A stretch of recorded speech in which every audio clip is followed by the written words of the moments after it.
Les historiens de l'avenir auront beau retrancher, supprimer, mutiler, il leur sera bien difficile de me faire disparaître tout à fait. Un historien français sera pourtant bien obligé d'aborder l'Empire, et, s'il a du cœur, il faudra bien qu'il me restitue quelque chose, qu'il me fasse ma part, et sa tâche sera aisée, car les faits parlent, ils brillent comme le soleil. J'ai refermé le gouffre anarchique et débrouillé le chaos.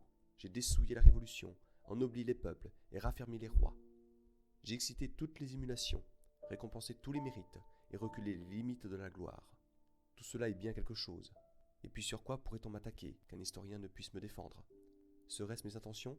Mais il est en fond pour m'absoudre. Mon despotisme? Mais il démontrera que la dictature était de toute nécessité.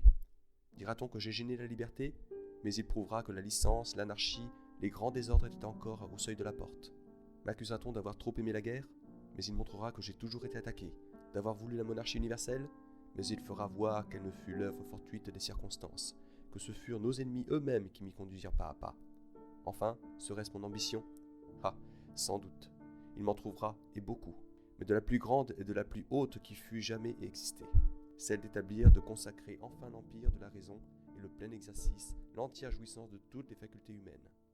Et ici, l'historien peut-être se trouvera réduit à devoir regretter qu'une telle ambition n'ait pas été accomplie, satisfaite.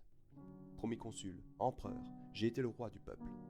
J'ai gouverné pour lui, dans son intérêt, sans me laisser détourner par les clameurs ou les intérêts de certaines gens.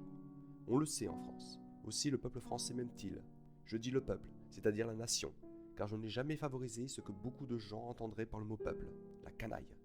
Je n'ai pas pu favoriser les grands seigneurs, car si le peu de lumière et la misère des uns les rendent toujours disposés au désordre, les prétentions des autres les rendent au moins aussi dangereux pour l'autorité.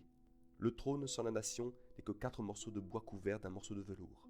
La nation est dans le trône est dans la nation. Sans cela, il n'y a pas de monarchie.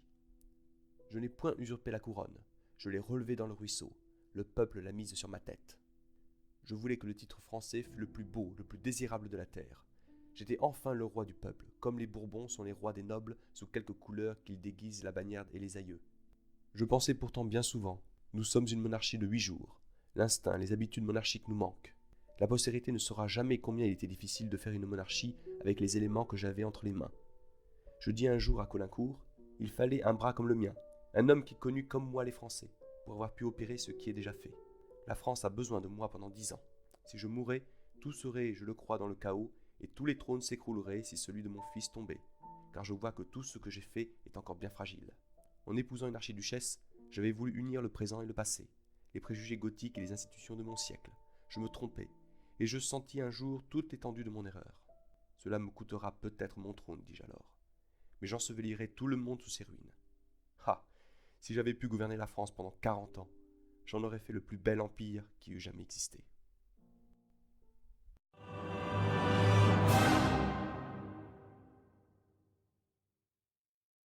Si vous aussi vous avez apprécié cette vidéo et si vous pensez comme Napoléon, l'histoire est un mensonge que personne ne conteste. Je vous invite à laisser votre avis, liker la vidéo, vous abonner à la chaîne et pourquoi pas partager cette vidéo. Merci.